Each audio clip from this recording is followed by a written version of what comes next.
Please welcome back Andrew Ross Sorkin and his guest, the founder and co-CEO of Netflix, Reed Hastings.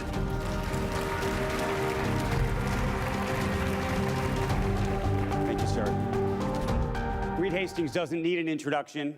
He is the co-founder of Netflix, and he has now been at this event with us a handful of times, most recently in 2019, the last time we were all here pre-COVID together in person. And since then, the media landscape has shifted remarkably. And one of the phrases that is used in the entertainment business is what's called the Netflix correction. Everybody was chasing you for all of these last several years as they've all tried to jump into the streaming space and spending an enormous amount of money doing it. And now everybody's asking some big questions about the model, and does it work, and what does it look like? So let's go there. Where I want to start this is, when I saw you in 2019, I don't know if you knew that this was a coming, because we talked about the competition out there. You used to talk about the competition was sleep. You would compete with sleep, which is probably still true to some degree. But I wonder how much you think that has actually changed now, and you actually now think about Disney, and you now think about Apple, and you now think about Amazon, and you think about HBO, and that whole dynamic. I stayed up late last night watching episodes of our new show Wednesday, so we still compete with sleep. But you know, broadly, entertainment, we compete with TikTok, with Fortnite, with HBO, with Disney. But 4 years ago when I was here, nobody was in streaming. Like, you know, we did streaming and they did linear, and broadly, there was Hulu, but broadly that was the lines. And Bob Iger, to his credit, saw back in 2017 or so that Disney's future was going to have to be streaming. And he moved, we had been paying him a lot of money on a pay-one deal, and he moved to cut that off and to build the Disney Plus service. Super aggressive pricing, and then they exploded. And because of their enormous success, everyone else, Paramount, et cetera, piled in. And yeah, it's become a brawl now in streaming of premium content. And then, of course, we've got, you know, on the user-generated side, tremendous competition there, and on the gaming side, and then sleep. Right. So a lot of competition. But what do you think about the fact that the market cap of this company, I mean, we were at $700 billion at one point. Well, $700 stock price, but well, go ahead. And here we are, and people have sort of reevaluated all of this, the metrics with which they measure your success. Yeah. The idea that subs, the race for more subs is the way to do this. And now people are actually looking at the underlying economics in a new way. Yeah, well, I would say investors have always been pretty thoughtful about focusing on earnings potential. And, you know, that's been the core focus, and that's the core focus for us, which is, you know, engagement, how do we please consumers, revenue, and operating income. I would say media trying to serve consumers, talk about subscribers, because it's easier to understand than 32 billion of revenue, right, you know, et cetera. So the simplification, you know, in the press is streaming wars, subscriber battles, and that tells a good story, so that makes sense. But investors have really been quite thoughtful, right, about earnings potential, and what they were down by more than half, and that's because they're scared that the competition may, you know, have a really big impact and beat us. And we have to show, no, actually, that, you know, we're going to have the most incredible set of films, Slumberland, Glass Onion. Again, the show Wednesday I was watching last night, which is the biggest English language show we've ever had in our history, just launched. But don't you think that this has caused a reevaluation for you? I mean, we used to talk about advertising, the idea that you would ever put advertising on Netflix. And you, I think, stone-faced, would say to me, absolutely not, never. We would never do that. And yet here we are, and it's happening. What's the lesson of that? When did that happen for you? I dare you to find that quote where I said never. Look, I've got two religions, customer satisfaction and operating income, and everything else is a tactic. Okay, so you're right to say I didn't believe in the ad-supported tactic for us, and I was wrong about that. Hulu really proved that you could do that at scale and offer consumers lower prices, and that was a better model. So we did switch on that, and credit to Hulu and Jason Kylar are figuring that out, and I wish we had flipped a few years earlier on it, but we'll catch up, and in a couple of years, we won't remember when we started it. So that's a good tactic, because then you get to offer consumers lower prices. The other piece of this is passwords. For a very long time, you used to say, you know what, if your cousin or your uncle or your brother or whomever was sharing passwords, stealing passwords, whatever, we're cool with it because we want as many people engaged with us as humanly possible, and if that's the cost of it, great. Now you're saying, nope, you gotta pay me. No one's listening, so just tell me your password. Yeah, no, honestly, that was a thing that we grew with, not really understanding how to think about internet streaming because it's partially a TV-based service that you want. Your instinct is if your friends are over, borrowing your house or something, they should be able to watch TV and you should be able to watch when you travel. And so it's a weird thing between pay TV and a personal service. And we probably haven't done the best job of that. And you're right that next year we're going to be asking, people who are borrowing someone else's account to have their own account. But we're, setting it up so it's between $7 and $20, so they get to choose where they want to be. But you're right, we are drawing an end to that era. But I want to just understand the shift. These are a lot of big shifts for you.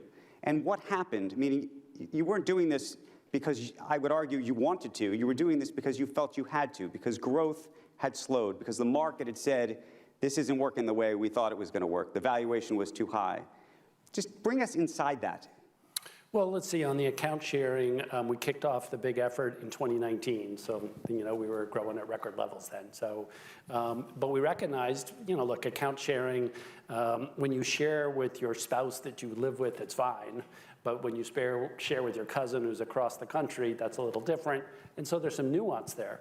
So, it took us some time to really develop those. And then we've been testing the solutions in Latin America. So that's made great progress.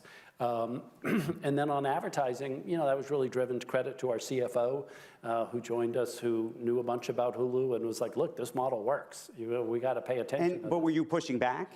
Yeah, I was. And then what? That's what I'm trying to get at. Was there a day where you're like driving to work and you're like, you know what? I got to give up the ghost. No, we've got a CFO who's like puppy dog, but like dog with a bone, So he's like easy to spend time with. But boy, if he's got conviction, he does not give up. And so I would say he just got us to really see. The big thing that I missed is I was on the Facebook board. So I kind of bought into, for a decade, to the belief that systems with a lot of data were going to be able to do higher CPMs, higher effective advertising than anybody else. So Google and Facebook were going to like mop up the world. Okay, and then, and they have a lot in non-TV advertising. What I failed to understand is that there's a lot of TV advertising that now couldn't find the viewers because the 18 to 49 segment had moved online. They were not watching linear TV. And so the advertisers are desperate for connected TV or internet TV solutions. So that's the real thing that I missed, and that we didn't have to steal away the advertising revenue. In fact, it was pouring into connected TV if the inventory is there. How worried were you, though, about the creative side of this, the creative community? We had Ben Affleck here earlier this morning. There were reports at the time that you did this that people like Shonda Rhimes, who you have a massive overall deal with, of course, who produces and makes Bridgerton and Inventing Anna and so many others, was very unhappy about the idea of advertising on this platform. What's been the pushback? What are the conversations like that you're having? Yeah, I think all the talent wants a great experience for consumers. And for some people, a great experience is a lower price because they just don't have as much money and ads. And you want the ad breaks to be thoughtful and where they happen. And, television has grown up with advertising in it, so it's not like people aren't used to it. So, look, I think that's some of these change dynamics, and we'll get people through that. You go to the TV, and many people are comfortable with ads.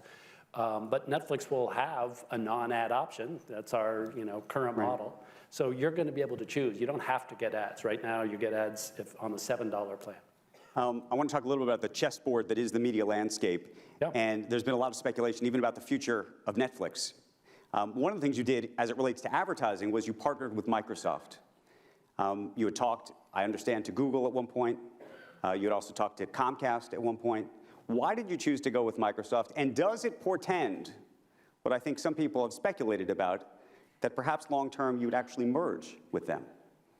Well, look, Microsoft's a great company. We talked to many beyond those three.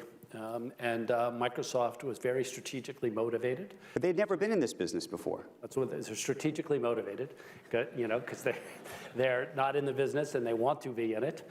And so for them to have great success is that they get good at selling video ads and they pick up other inventory from other players. You know, they're not an outsourcer for Netflix. That's not a great future for them, but to really expand and to challenge their competitors, say Google or others, by building big inventory. So they were willing to be very aggressive in the deal, and they do sell tens of billions of advertising in other areas. So it wasn't, you know, again, in Xbox and in Bing. So it wasn't, they have an ad sales force, and they have Xandr they bought from AT&T, so it's a big focus for them. No, it's not normal to do commercial deals with people you're trying to acquire. That makes it more complicated, not less. That's like zero of the motivation. It's like zero of the motivation. But walk us through what you think is going to happen in this space. And I should say, by the way, the Bob Iger of it all, we haven't even raised his name, just happened in the past week. And you went, your first thing on Twitter, you do your own tweets? Yeah. You wrote, I had been hoping Iger would run for president. He's amazing. What were you thinking when you saw that news? Exactly what I wrote. I mean, I was encouraging. I was ready to be a fundraiser for him. I mean, I think he'd be an amazing. It'd be, you know, obviously hard to win the Democratic primary, but he'd be an amazing leader for the country. So I think very highly of him. And the was darn, you know. But again, Chapek, from our point of view, was very good, very disciplined, 25-year Disney guy. It's not like we saw any cracks. Whatever the So you didn't see cracks? No. And what do you think of the hand that Bob Iger now has? It's very strong, and again, it was strong before. Disney is very likely to be a big success in streaming. They've got incredible IP. They've got, you know, hundreds of millions of subscribers. They're off, and it'll be at least the two of us duking it out for a long time, and that's very positive for us because that's what creates strong content against TikTok, YouTube, video gaming, et cetera. Let me ask you, though, about a couple that you haven't mentioned. So you're thinking of this as a Netflix-Disney battle of sorts. David Zaslav, now running Warner Brothers Discovery, owns HBO, of course. Sherry Redstone. Yeah, Bob Bakish is the Bob CEO. Bakish. Yep. Paramount. Yep.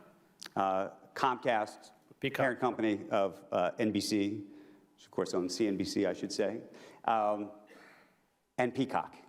What happens to those guys? That's awesome. I mean, it's $110 billion of entertainment revenue that we're going to try to earn away from them. We're going to try to do the most incredible shows and most incredible films and hopefully some fantastic games too, and then earn consumer revenue. But what happens to the three of them in this sort of constellation of companies? It's hard to tell. I mean, you know, if you look at the consolidation, there's been Fox and Disney, CBS and Viacom, you know, Discovery and Warner Brothers. So there's likely more of that, you know. So you think, would you ever see all three of them come together? That's a long shot, but, you know. Do you think regulators would allow two of them to come together? Well, they certainly have so far. So, you know, again, I think what you're going to see there is them trying to figure out streaming it. And some may become like Sony and becomes arms merchants to all of us. And then they focus on producing incredible shows like Ben Affleck is doing. Right? Let me ask you about this. This is John Malone. John, of course, is the investor behind Discovery and now Warner Brothers. He had a lot of good things to say about you. First, he said, let's face it, everybody went through this mad Oklahoma land rush, which was in reference to the Netflix land rush.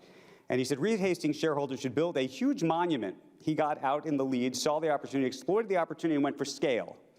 Netflix was there early, does an excellent job. But, he says, here's the but, comma, broadening out the service, quote, by spending so much on so much content is not likely to be successful. His argument is that everybody is just spending too much, including you. What do you think of that? I think he's wrong, but he's a brilliant guy. But again, we are committed to spend a lot to produce, the most exciting series, films, and games the world's ever seen. So that's like our singular focus. Can we do that again with incredible variety from countries all over the world? And if we can do that, we're going to do incredibly well. Where does Amazon live in this? We were just here with Andy Jassy. Yeah. That's a name that has not come up on this stage yet when we were just talking. Also, Apple. My problem is I love our competitors. So Jassy and I go to Sundance together, see films together there, and he's a fantastic guy. And but you have not included him in your constellation, or do you? Oh, absolutely. I mean, they're huge investors in content. They've been competing with us since 2007 in streaming, and before that in DVD by mail, they competed with us in the UK. So we've been long-term both competitors and friends. And it's exciting to compete with them. And their model is let's make Prime a little bit better with video, and then they get people watching. Now in the U.S., we win about 8% of television viewing, and they win about 3%. Okay, so they're a third of us, which is impressive. But again, their service is free to consumers. So they invest billions and get a 3%. We invest billions and get 8%. Let me ask you about content spend in this regard. You invented the idea of binging. I actually wonder whether you'll change on this one, potentially over time, longer term, which is that binging is fabulous insofar as people will watch it quickly, and they're invested in the program. But then they have to wake up the next morning and potentially have to watch an entire new series. And so you have to show up with even more content.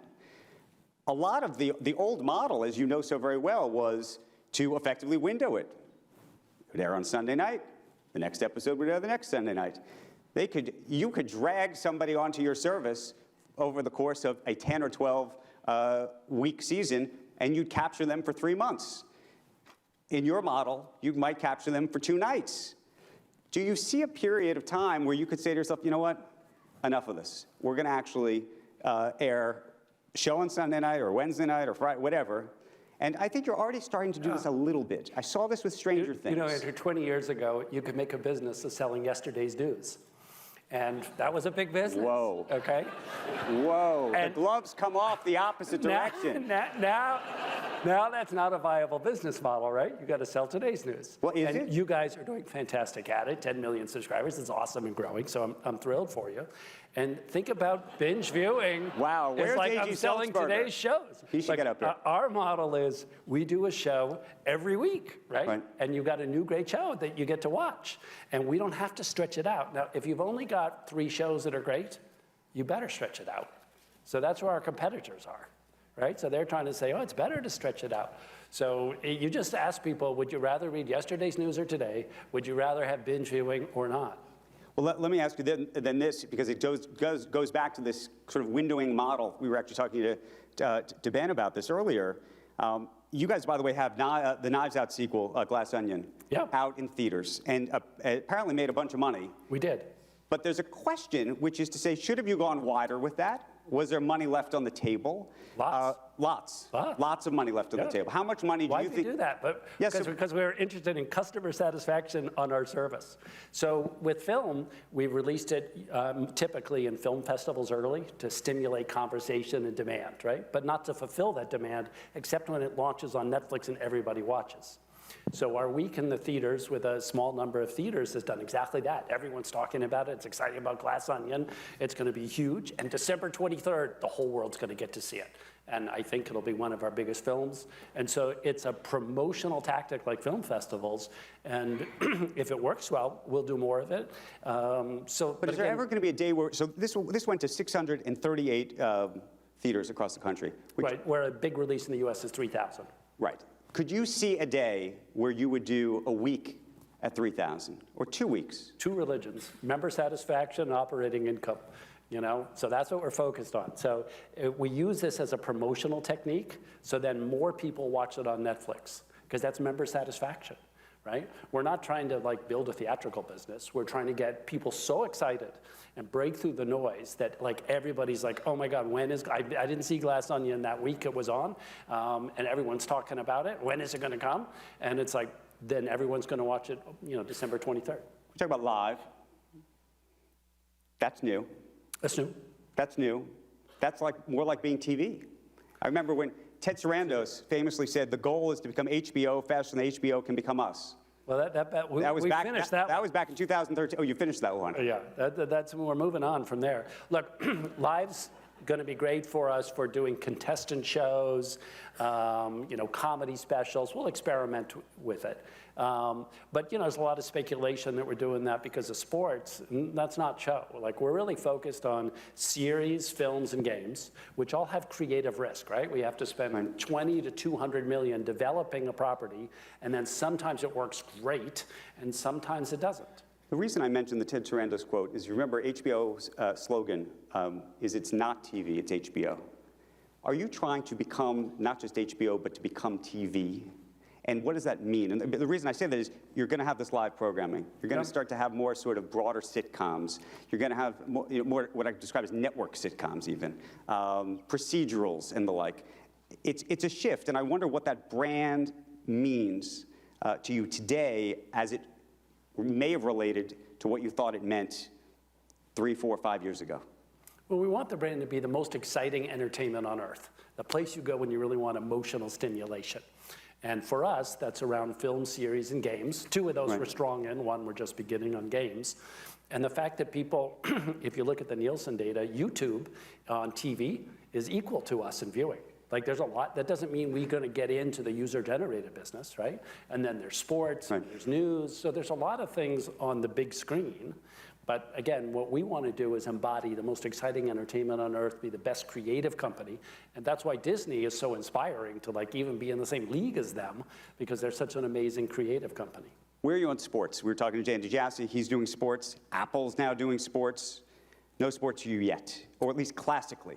Yeah, we're really getting focused on, talk to us after we're a big leader in games. We got a lot of investment to do in games.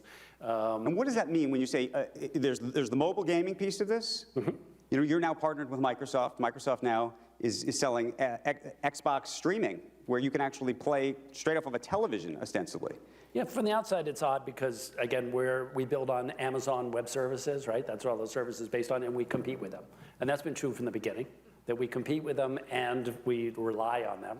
And then at Microsoft, we rely on them on the ad sales. We compete with them in gaming. That's normal. We're, a rounding error competitor to them in games at this point.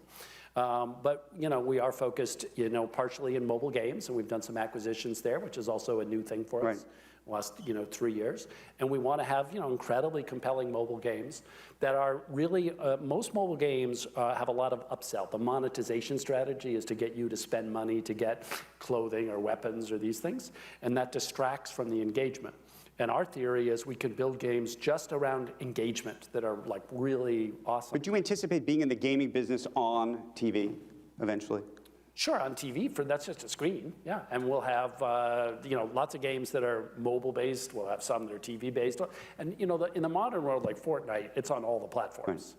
So think of it as the screen size is important, but it's a smaller distinction. And to a degree, we would have loved. I berate our M&A team that we didn't buy Wordle, that you guys bought it, and we would have loved to have that. It'd be a perfect mobile game for us. Obviously, you guys have strength in that, and so again, we'll compete in lots of places. How do you feel about Microsoft buying Activision? I have no particular opinion. Fine, we're not involved in it. But you don't worry about.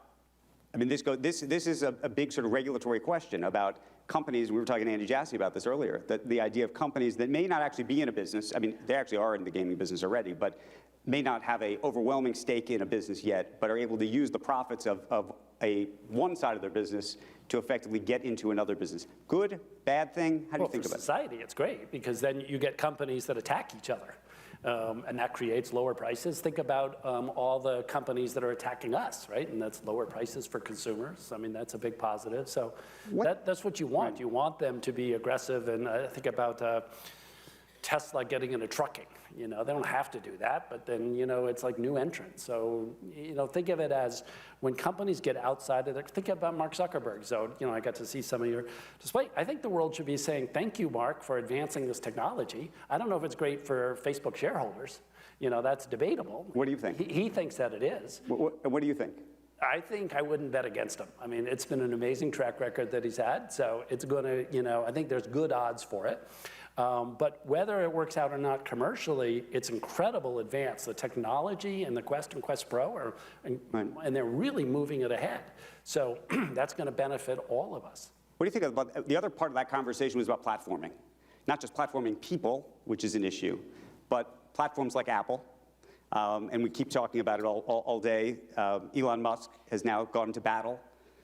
What do you think of that battle? You've been into that battle too. My answer will make you think I'm obsessed with the New York Times, but you and us share the same reader exemption that Apple has, where we can sign up people anywhere and they can consume on the Apple platform without getting taxed. And so, our businesses have a benefit that other businesses, for example, Twitter, don't. So it's not a big deal to us. We've got great relations with Apple and Google, but it's partially because of the subscription business model that the Times and Netflix have are advantageous. No, but you like to get people to go to the website to subscribe. Correct, and that works well. But not through Apple Pay. No, it actually works well through mobile. If you do mobile sign up, mobile web, which is what we do, it works fine. And so we have no battle. So other people, Spotify, et cetera, have big battles with Apple. We don't. Since you are a Twitter user, I should ask, and you're on there all the time, what do you think? What's going on? I'm excited. Elon Musk is the bravest, most creative person on the planet. I mean, what he's done in multiple areas is phenomenal. His style is different than I'm trying to be like a really steady, respectable leader. He doesn't care. He's just out there, But think of a guy who's spending $44 billion. He could have built a mile-long yacht for $44 billion, okay? But it's not good for the planet, so he's not interested. He's in for. Do you think what he's doing is good for the planet? Absolutely.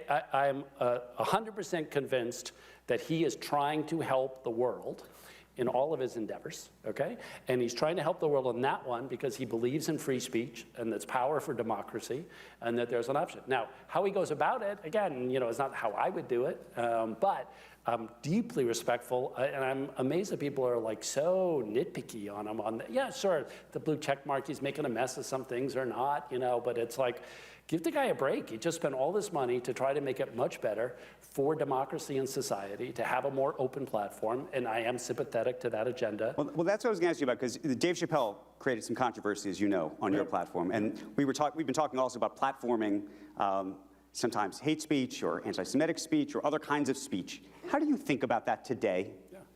Our brand is trying to be the most exciting entertainment company in the world, and Chappelle is dead center for us. He is the best, or one of the best, and that special was one of the most entertaining and watched specials we've ever had. We would do it again and again. So we clearly need to be more obvious and direct about that, which we've done since, with employees and with people who care about Netflix, that we're about entertainment. And Chappelle is very entertaining and provocative. And again, that's the core of what we're doing. I want to go back to cost, and maybe Ben Affleck. We were talking about how much people are going to spend. And I know you said you're going to spend the same. I wonder whether you're going to spend the same amount of money that you were spending before or even more on the same volume. It's a volume business. Or do you think it shifts to higher cost projects?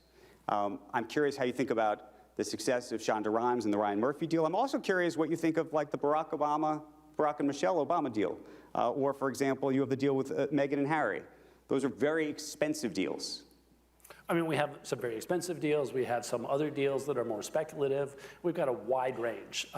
The show that we just broke is with MGM Television, now owned by Amazon, producing for us. It's Jenna Ortega in Wednesday, Addams Family reboot, and it's incredible. It's going to be the biggest show. It's going to be in the top 3 for sure. But you think these big, mega overall deals remain? Yeah, or there are less of them? As part of the portfolio, overall deals. But as many? I don't know as many. We've got lots, but that's just like a deal structure thing. Are we going to continue to invest in stories that we think can be breakout, entertaining, and fascinating? Yes. What about the idea of not just being a distributor, walled garden, but the idea of being what's described as an arms dealer from the content perspective? Would you sell your stuff off platform? I think Sony is doing that, right? Yep. They're selling to all the streamers, and that's a great business. We're not in that business.